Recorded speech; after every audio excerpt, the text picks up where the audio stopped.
வணக்கம், welcome to Chitra Murali's kitchen. இன்னைக்கு என்ன ரெசிபி பார்க்க போறோம் அப்படின்னு பார்த்தீங்கன்னா, இஞ்சி ரசம் தான் பண்ண போறோம். அதுக்கு வந்து எப்பயும் போல ஒரே ஒரு தக்காளி, கொஞ்சம் கருவேப்பிலை, உப்பு போட்டு கையில கசக்கி வச்சிருக்கேன். பாருங்க, ஒரு சின்ன நெல்லிக்காய் சைஸ்ல புளி தண்ணி சேர்த்துக்கலாம்.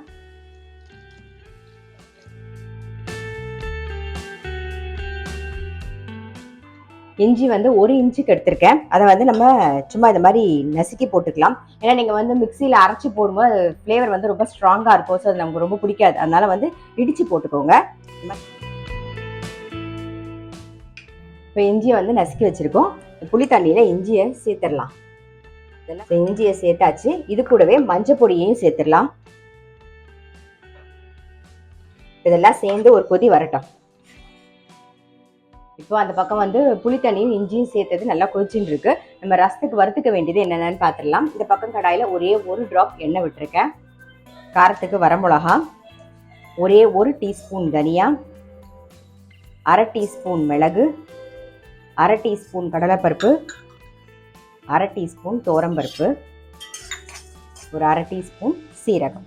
இதை மட்டும் வறுத்து எடுத்துக்கலாம்.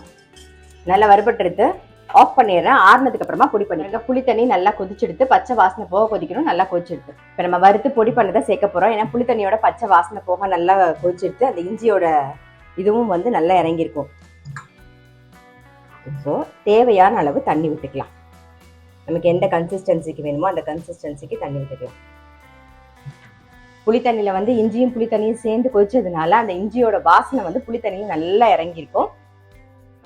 கொஞ்சமாக வந்து வெல்லம் சேர்த்துக்கலாம். இந்த ரசம் வந்து அப்படியே நுரைச்சி வரும்போது ஆஃப் பண்ணிடலாம். ரசம் நல்லா நுரைச்சி வந்துடுது. ஆஃப் பண்ணியாச்சு. இந்த பக்கம் இழுப்ப கரண்டியில் கொஞ்சமாக எண்ணெய் விட்டுருக்கேன். கடுகு தாளிச்சிக்கலாம். கடுகு கருவேப்பிலை மட்டும் போதும். கொஞ்சமாக பெருங்காய பொடி சேர்த்துக்கலாம். அப்புறம் கருவேப்பிலை. அவ்வளோதான். இந்த ரசத்துக்கு வந்து கொத்தமல்லி தேவையில்லை. அந்த இஞ்சியோட வாசனையோட ரொம்பவே நல்லாயிருக்கும். நம்மளுடைய இஞ்சி ரசம் ரெடி. இது வந்து நல்ல சுட சாதத்தில் நீங்கள் ஓட ரசத்தை விட்டு பிசைஞ்சு சாப்பிட்டிங்கன்னா ரொம்ப நல்லாயிருக்கும்.